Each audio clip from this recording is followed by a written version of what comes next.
Hello दोस्तों, मैं सचिन कुमार आपके अपने ऑनलाइन प्लेटफॉर्म पर स्वागत करते हैं। जैसा कि दिखाया गया है, उत्तर प्रदेश समीक्षाधिकारी सहायक समीक्षाधिकारी मुख्य परीक्षा 2021 का पेपर है, जिसमें ये सामान्य अध्ययन का पेपर है जो परीक्षा तिथि 24 अप्रैल 2022 को हुआ था। तो इसी का हम अध्ययन करने जा रहे हैं। तो देर न करते हुए शुरू करते हैं।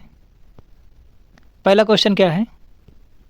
अफ़गानिस्तान पर क्वेश्चन कहा गया है कि अफ़गानिस्तान पर आधिपत्य के समय बाबर को किसने भारत पर आक्रमण करने के लिए निमंत्रण दिया था। क्वेश्चन पूछा गया है, अफ़गानिस्तान पर आधिपत्य के समय बाबर को किसने भारत पर आक्रमण करने के लिए निमंत्रण दिया था। तो किसने दिया था? दौलत खां ने। इसका सी ऑप्शन सही हो जाएगा, दौलत खां ने। तो व्याख्या देखते हैं। अफ़गानिस्तान पर आधिपत्य के समय बाबर को पंजाब के सूबेदार दौलत खां लोधी ने भारत पर आक्रमण करने के लिए आमंत्रित किया था। तो दौलत खां उस समय कहाँ का शासक था? तो पंजाब का सूबेदार था। ये लोधी वंश का शासक था।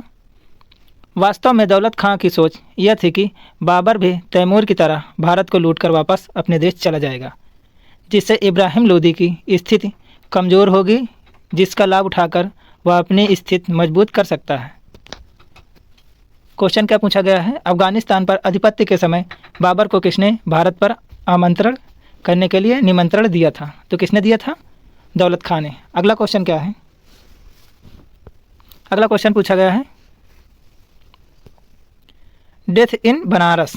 क्वेश्चन है, डेथ इन बनारस पुस्तक के लेखक कौन है? क्वेश्चन पूछा गया है, डेथ इन बनारस पुस्तक के लेखक कौन है? तो इस पुस्तक के लेखक कौन है? जोनाथन पैरी। कौन है? जोनाथन पैरी। इसका बी ऑप्शन सही हो जाएगा, जोनाथन पैरी। व्याख्या देखते हैं। डेथ इन बनारस के लेखक जोनाथन पैरी हैं। इनकी अन्य पुस्तकों के नाम द पॉलिटिक्स ऑफ पैट्रियोटिज्म और classes of labour caste and concept in Kangra आदि। अगला क्वेश्चन क्या है? क्वेश्चन में कहा गया है, सही सुमेलित नहीं है। निम्नलिखित युग्मों में से कौन सही सुमेलित नहीं है? ब्लीचिंग पाउडर का संबंध कैल्शियम ऑक्सीक्लोराइड से है। ब्लीचिंग पाउडर का संबंध कैल्शियम ऑक्सीक्लोराइड से है, तो ये ऑप्शन सही है। दूसरा, प्लास्टर ऑफ पेरिस को क्या कहा जाता है? Calcium carbonate. Plaster of Paris को क्या कहा जाता है? कैल्शियम सल्फेट डाई हाइड्रेट कहा जाता है। प्लास्टर ऑफ पेरिस को क्या कहा जाता है? Calcium sulphate dihydrate. तो बी ऑप्शन गलत है। सी ऑप्शन क्या है? Washing powder.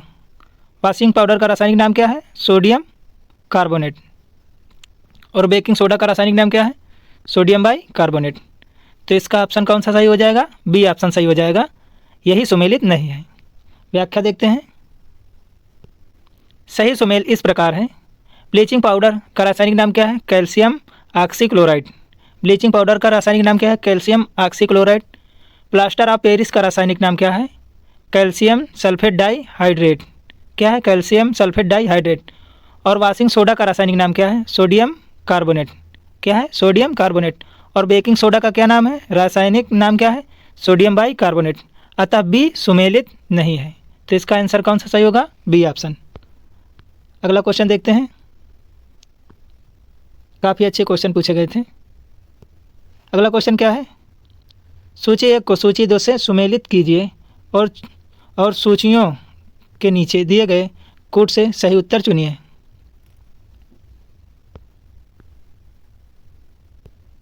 तो देखते हैं।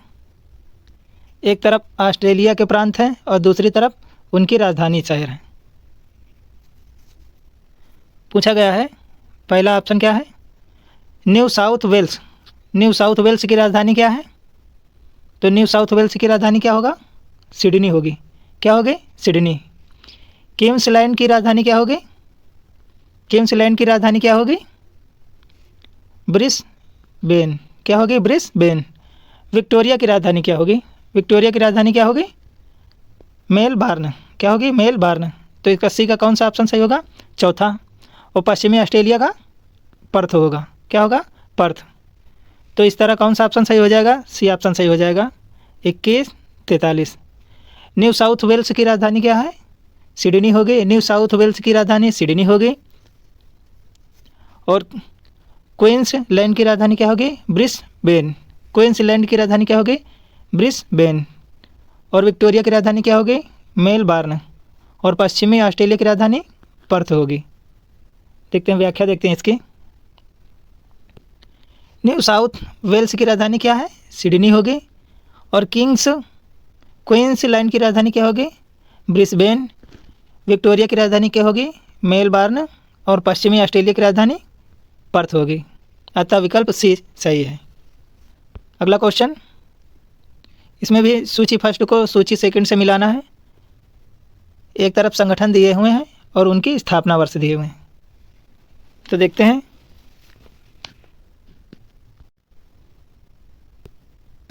तो इसका ए ऑप्शन क्या है? ललित कला अकादमी। ललित कला अकादमी किस वर्ष स्थापित की गई थी?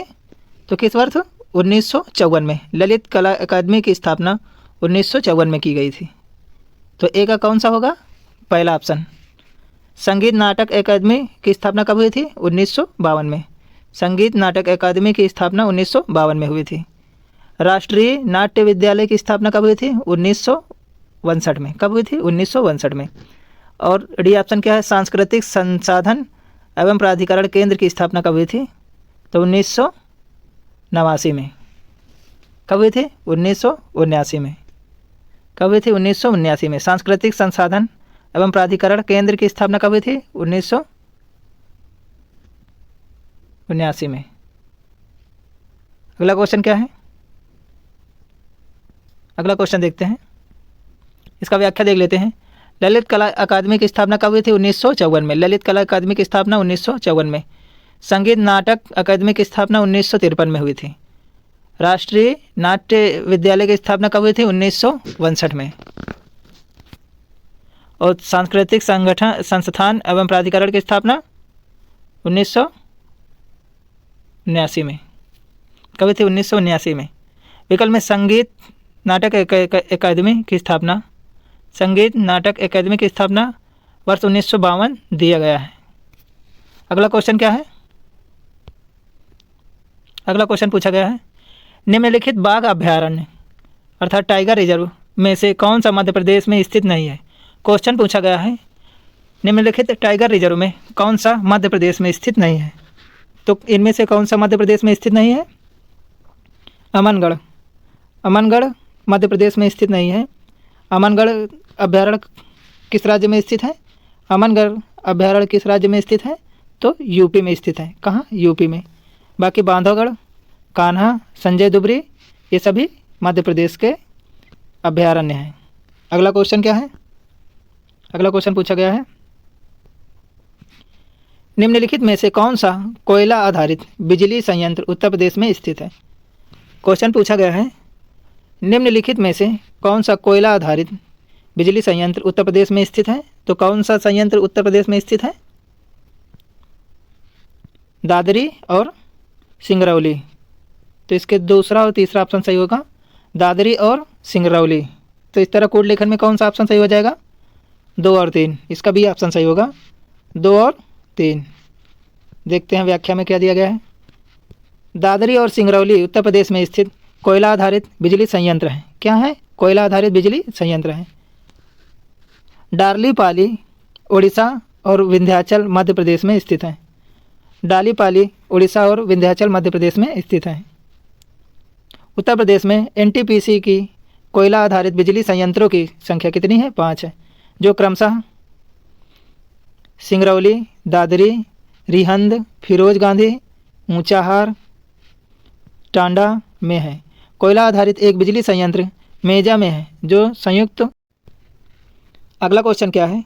कोड लेखन का क्वेश्चन है। एक तरफ पुस्तक दी गई है और दूसरी तरफ उनके लेखक। तो देखते हैं, पहले पुस्तक का नाम क्या है? रास पंचाध्यायी। रास पंचाध्यायी पुस्तक के लेखक कौन है? तो रास पंचाध्यायी पुस्तक के लेखक हैं नंददास। कौन है? नंददास। और चैतन्य भागवत पुस्तक के लेखक कौन है? वृंदावन दास। कौन है? वृंदावन दास। और चैतन्य मंगल पुस्तक के लेखक कौन है? जयनंदा। कौन है? जयनंदा। और भक्ति रत्नाकर के लेखक कौन है? नरहर चक्रवर्ती। कौन है? नरहर चक्रवर्ती। तो इस तरह कौन सा ऑप्शन सही हो जाएगा? इस तरह इसका सी ऑप्शन सही हो जाएगा, 3124। क्या सही हो जाएगा?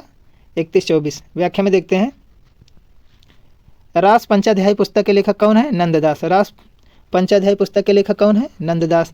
चैतन्य भागवत पुस्तक के लेखक कौन है? वृंदावन दास। कौन है? वृंदावन दास। चैतन्य मंगल पुस्तक के लेखक कौन है? जयनंदा। और भक्त रत्नाकर पुस्तक के लेखक कौन है? नरहर चक्रवर्ती। कौन है? नरहर चक्रवर्ती। अगला क्वेश्चन क्या है? अगला क्वेश्चन पूछा गया है, निम्नलिखित में से कौन सा आहार समूह मनुष्य के शरीर को अधिकतम ऊर्जा प्रदान करता है? क्वेश्चन में क्या कहा गया है? निम्नलिखित में से कौन सा आहार समूह मनुष्य के शरीर को अधिकतम ऊर्जा प्रदान करता है? तो कौन सा होगा? इसका सी ऑप्शन सही है, कार्बोहाइड्रेट, वसा और प्रोटीन। कौन से? सबसे ज़्यादा कार्बोहाइड्रेट, उसके बाद वसा, उसके बाद प्रोटीन। दिए गए आहार समूह में से अधिकतम ऊर्जा प्रदान करने वाला समूह है कार्बोहाइड्रेट, वसा और प्रोटीन। 1 ग्राम कार्बोहाइड्रेट तथा प्रोटीन से 4 कैलोरी ऊर्जा, जबकि 1 ग्राम वसा से 9 कैलोरी ऊर्जा मिलती है। जबकि जल, विटामिन और लवण से कोई ऊर्जा नहीं मिलती है, बल्कि ये शरीर के उपापचय को सुचारू रूप से चलाने में सहायक होते हैं। अगला क्वेश्चन क्या है? अगला क्वेश्चन देखते हैं। क्वेश्चन पूछा गया है, तीनों गोलमेज सम्मेलनों में भाग लेने वाले भारतीय निम्नलिखित नेताओं में कौन थे? क्वेश्चन पूछा गया है, तीनों गोलमेज सम्मेलन में भाग लेने वाले भारतीय निम्नलिखित नेताओं में से कौन है? तो अब देखते हैं 3 गोलमेज सम्मेलन कब कब हुए थे। तो पहला गोलमेज सम्मेलन कब हुआ था? 1930 में। कब हुआ था? 1930 में। और दूसरा कब हुआ था? 1931 में। कब हुआ था? 1931 में। और तीसरा कब हुआ था? 1932 में हुआ था। और तीनों गोलमेज सम्मेलन में कौन भाग लिए थे? डॉक्टर भीमराव अंबेडकर। कौन भाग लिए थे? डॉक्टर भीमराव अंबेडकर। व्याख्या में देखते हैं, तीनों गोलमेज सम्मेलन में भाग लेने वाले डॉक्टर भीमराव अंबेडकर हैं, जबकि महात्मा गांधी ने सिर्फ द्वितीय गोलमेज सम्मेलन में भाग लिया था। उन्होंने इस सम्मेलन में कांग्रेस के प्रतिनिधि के रूप में भाग लिया था। इसके अतिरिक्त एनी बेसेंट तथा सरोजिनी नायडू ने भारतीय महिलाओं का प्रतिनिधित्व द्वितीय गोलमेज सम्मेलन में किया था। आगे देखते हैं अगला क्वेश्चन। अगला क्वेश्चन क्या है? निम्नलिखित में से कौन से देश बाल्टिक सागर के तट पर स्थित नहीं है? पूछा गया है, निम्नलिखित में से कौन से देश बाल्टिक सागर के तट पर स्थित नहीं है? तो कौन कौन से देश बाल्टिक सागर के तट पर स्थित नहीं है? स्वीडन और नॉर्वे। और कौन कौन से देश बाल्टिक सागर में स्थित हैं? लाताविया और पोलैंड। लाताविया और रूस भी, और स्वीडन और रूस भी हैं, बल्कि स्वीडन और नॉर्वे नहीं है। तो इसका कौन सा ऑप्शन सही हो जाएगा? डी ऑप्शन, स्वीडन और नॉर्वे। व्याख्या में देखते हैं, बाल्टिक सागर के तट पर स्थित देश Denmark, Estonia, Finland, Latvia, Lithuania, Sweden, पूर्वोत्तर जर्मनी, पोलैंड और रूस। नॉर्वे की सीमा बाल्टिक सागर में नहीं लगती है। नॉर्वे की सीमा बाल्टिक सागर में नहीं लगती है। बाल्टिक सागर अटलांटिक महासागर की एक शाखा है, अतः इसका उत्तर डी सही होगा। अगला क्वेश्चन क्या है? अगला क्वेश्चन पूछा गया है, निम्नलिखित में से किस राज्य ने भारत कौशल 2021 प्रतियोगिता में सबसे अधिक पदक जीते थे, जिसका परिणाम भारत सरकार द्वारा जनवरी 2022 में घोषित किया गया था? करंट का क्वेश्चन था कि निम्नलिखित में से किस राज्य ने भारत कौशल 2021 प्रतियोगिता में सबसे अधिक पदक जीते थे, जिसका परिणाम भारत सरकार द्वारा जनवरी 2022 में घोषित किया गया? तो किस राज्य सरकार ने? तो किस राज्य सरकार ने? ओडिशा राज्य सरकार ने। तो इसका डी ऑप्शन सही हो जाएगा। व्याख्या में क्या दिया गया है? भारत कौशल प्रतियोगिता 2021 में सबसे अधिक पदक ओडिशा कितने पदक जीते थे? 51 पदक, जबकि महाराष्ट्र ने 30, केरल ने 25 पदक जीते थे। इस प्रतियोगिता का आयोजन दिल्ली में तालकटोरा इंडोर स्टेडियम में किया गया। किस स्टेडियम में? तालकटोरा इंडोर स्टेडियम में किया गया था। अगला क्वेश्चन क्या है? अगला क्वेश्चन पूछा गया है कि हिमालय में त्रिशूल शिखर के संदर्भ में निम्नलिखित में से कौन सा कथन सही है? क्या पूछा गया है कि हिमालय में त्रिशूल शिखर के संदर्भ में निम्नलिखित में से कौन सा कथन सही है? पहला ऑप्शन क्या है? यह उत्तराखंड के बागेश्वर जिले में स्थित है। क्या कहा गया है? त्रिशूल शिखर उत्तराखंड के बागेश्वर जिला में स्थित है, तो इसका पहला ऑप्शन सही होगा। त्रिशूल शिखर जो है वो बागेश्वर जिले में स्थित है। दूसरा क्या है? यह चोटी 7500 मीटर से अधिक ऊंची है, तो दूसरा ऑप्शन गलत है। तो इसका कौन सा ऑप्शन सही हो जाएगा? केवल एक। अगला क्वेश्चन क्या है, इसकी व्याख्या देखते हैं। व्याख्या में क्या बताया गया है? त्रिशूल पश्चिमी कुमाऊनी की 3 हिमालय पर्वत चोटियों का एक समूह है, जिसकी सबसे ऊंची चोटी त्रिशूल 1 120 मीटर है। 3 चोटियों को त्रिशूल 1, त्रिशूल 2, त्रिशूल 3 नाम दिया गया है। त्रिशूल समूह नंदा देवी अभयारण्य को घेरने वाली चोटियों के वलय के दक्षिण पश्चिम कोने का निर्माण करता है। त्रिशूल पर्वत उत्तराखंड के बागेश्वर जिले के समीप स्थित है। जो त्रिशूल पर्वत है वह उत्तराखंड के बागेश्वर जिले के समीप स्थित है।